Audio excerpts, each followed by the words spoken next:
Hello everyone, welcome back to my channel and welcome back to my vampire book recommendations. What? What'd you say? Oh, really? It's called vampire book recommendations. Okay. Do I really have to do that? Okay. Let me restart. Ow, ow, ow! Hello everyone, and welcome back to Werewolf book recommendations, the series where I recommend werewolf books. I hope you're in for a howling good time. But no, really, I decided for this episode to change things up and recommend the very few werewolf books that I have read in my lifetime. So I've got my werewolf shirt on, I've got my werewolf socks on, he's there, and I'm going to be recommending 4.5 werewolf stories for you today. Now, the biggest issue with recommending werewolf stories is that there is not a set werewolf story that is the basis for all of the mythos in popular culture. There were various tales from the past in Europe and in other countries about wolfmen, specifically in Europe, and there is just not a one set story that kind of jump-started the werewolf trend in literature. For example, there was no Dracula for vampires in the 1800s that jump-started a bunch of werewolf tales. It is something that also makes it difficult to make werewolf movies because there is no set story to essentially do a remake of or do a film based on. There is The Wolfman from Universal Studios, and I do know that Robert Eggers is planning to do a Wolfman tale. There is also small fairy tales such as Little Red Riding Hood that typically do kind of a werewolf style story twist, but there is not much stories about werewolves that are well known in popular media. A lot of the time they are also simply the side characters in an ensemble supernatural cast such as True Blood or Twilight, so trying to find very werewolf-centric tales has proven to be a little bit difficult, but I have read a few in my reading experience, so let's just get started on recommending the very, very few that I have read. So the first that I would like to recommend is obviously the Twilight saga. If you don't know, these books were published from 2005 to 2008 by Stephanie Meyer and tells the tale of Bella Swan, a human who moves to Forks, Washington and becomes infatuated with the vampire Edward Cullen, and she finds out that her childhood friend Jacob Black is from a tribe of werewolves. Technically, they're minor spoilers for one of the biggest book series of all time. Jacob is not technically a werewolf. He and his tribe are shapeshifters, but that's not said until like one of the last chapters of the last book. So it's not a huge deal. And all of the marketing and everything that they say for Jacob is werewolves. So I'm just going to count this as my half recommendation to read the Twilight saga if you haven't, if you are interested in werewolf stories. Mind you, a lot of the werewolf tropes in this series are not very good. We have very aggressive wolves and wolves who are trying to fight the protagonists, being the vampires. So if you want someone who is more of an enemy and someone part of a love triangle in the werewolf story, then of course I have to mention the Twilight saga by Stephanie Meyer. So if you haven't encountered those already, go check them out. I can't call them great, but you know, I like them. So the first official werewolf book recommendation for this video is going to be the one that skews the youngest. While I technically count Twilight is also part of YA fantasy, this one is specifically for a YA audience, and that is The Darkest Powers trilogy by Kelley Armstrong.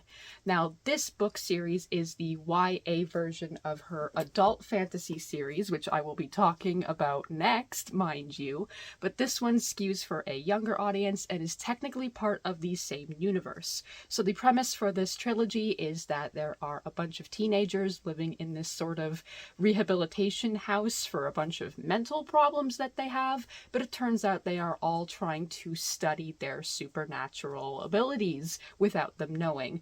So the main character is a necromancer and can talk to ghosts and raise the dead, and another one of the characters, who I will not say in this video for spoilers' sake, ends up being a werewolf. And it is a very, very interesting reveal and a very, very interesting way to delve into this character's past and who they are. And it's just a wonderful exploration of not knowing who you are, not knowing your past, and coming to terms with the fact that you can turn into a very powerful wolf. So I really, really enjoyed this series. It is my favorite YA trilogy, and of course I am going to recommend it for the wonderful depiction of werewolves, which is just an offshoot of the author's already existing universe. So I recommend the Darkest Powers trilogy if you want to get into reading about werewolves. And then, of course, for the next book I'm going to be recommending, I have to obviously mention the adult fantasy series that inspired that YA trilogy, and that is the Bitten series, the Women of the Otherworld series technically, but there are a few books that are specifically focused on the main female werewolf, Elena, and that includes Bitten, Stolen, I think, amongst other ones. I will list them here if I can remember them.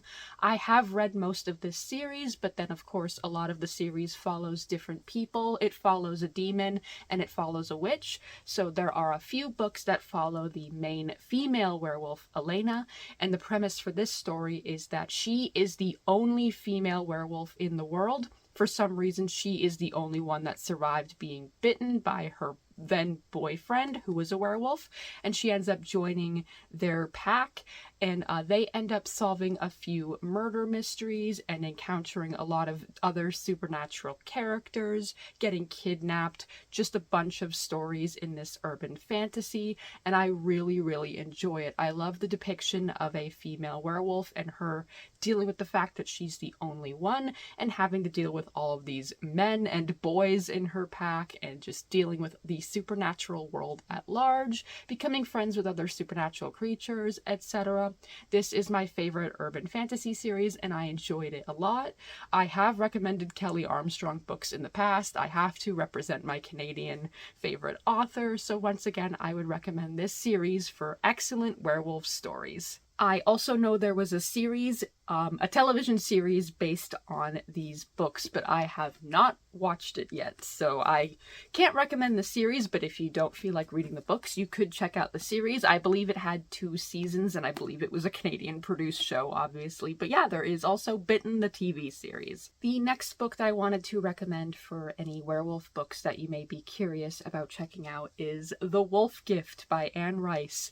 I recently just finished this novel, and I had a lot of mixed feelings about it. I was disappointed with it because as an avid Anne Rice reader, I felt that it didn't meet the mark of her usual standard emotional, flowery, and historical writing, but I can't get too mad at it. She wrote it in a time of her life where she was a bit older and she wanted to no longer write about evil, so I can appreciate that she returned back to the supernatural realm after she vowed to never write about it again in order to write this pretty unique story.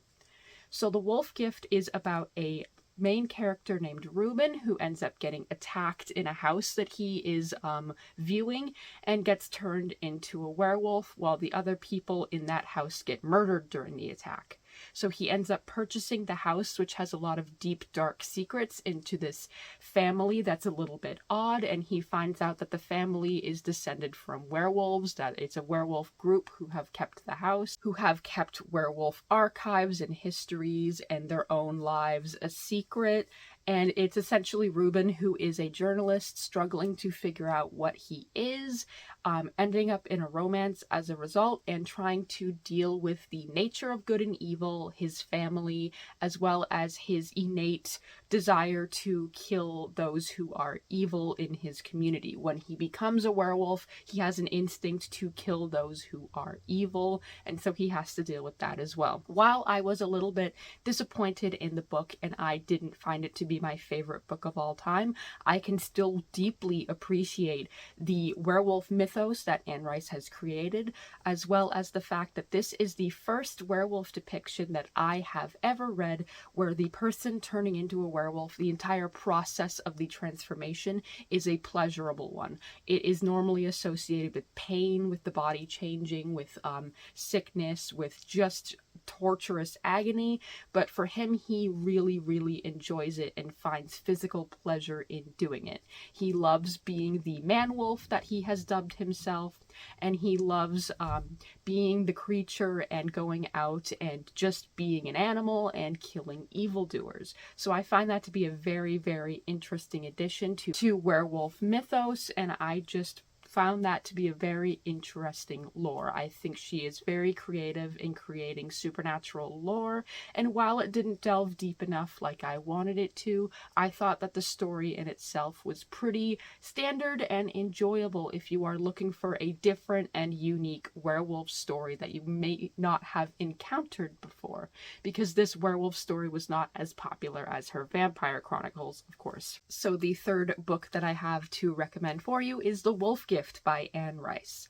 I have not read its sequel, The Wolves of Midwinter or The Wolves of Winter, and I don't believe I will, but that is also another option if you are really looking for more werewolf stories. And my final book to recommend for my werewolf book recommendations is the Kitty Norville series by Carrie Vaughn.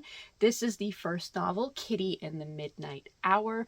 This is another urban fantasy series featuring another female werewolf. This one's named Kitty Norville. Yes, very ironic. She is a radio DJ who ends up creating a supernatural radio station where various supernatural creatures can call in and either discuss their problems, discuss who they are, or ask for her help. Now, there are other supernatural creatures in this story. I remember there being a vampire and her pack of werewolves that she also has to deal with. But I really enjoyed this premise because it's Frasier for supernatural creatures, and I adore that. I also like that there is yet another female werewolf character. I believe in this story she might be a rare one, but I'm not sure that she is the only one. It has been a few years since I read this series, but I really like this series because it is very funny, very snarky, and very edgy. So it's a different vibe than the Women of the Otherworld series by Kelley Armstrong. There is humor in this, but this one is very purposefully sarcastic and snarky, and Kitty is a character is very like pushing back against the system because she has this radio station and she's rebelling against the institutions that the supernatural communities around her have tried to build and keep secret. So it is just a very interesting series. This series has, I believe, 14 books, and I have only read the first 4 so far. So I have quite a bit over here. That's these books. And I believe I have 8 of them, so I'm looking forward to reading more of them in the future. However, I am focusing my supernatural series on True Blood, the Sookie Stackhouse novels right now, so I will be coming back to the Kitty Norville books very soon. But I really enjoyed the premise of this series, and so far I have enjoyed the books that I have read. So if you're looking for a really fun urban fantasy series, one that's a little bit lighter to read, then I recommend the Kitty Norville books. So that's it. That was all of my werewolf book recommendations. I know it is a bit of a shorter video, but hey, there is not a lot of werewolf books to go through, and I am pretty lucky that I even had these books to tell you about, because I really don't read a lot about werewolves. Werewolves in the books that I read are usually incidental. I don't seek out werewolf books, so I'm very glad that I had more than a few to recommend to you guys today. And I hope that someday in the future I will have even more werewolf media to talk to you about and recommend. But for now, this is all that I can give you, unfortunately. So thank you so much for watching. Don't forget to like, comment, and subscribe, and I will see you all next time with hopefully vampire book recommendations, right? Right? You're not gonna make me do this again, are you? You cannot force your hand in my videos. These are my videos, this is my channel, and I will not have somebody... Okay, thanks for watching, and I will see you all next time. Bye-bye.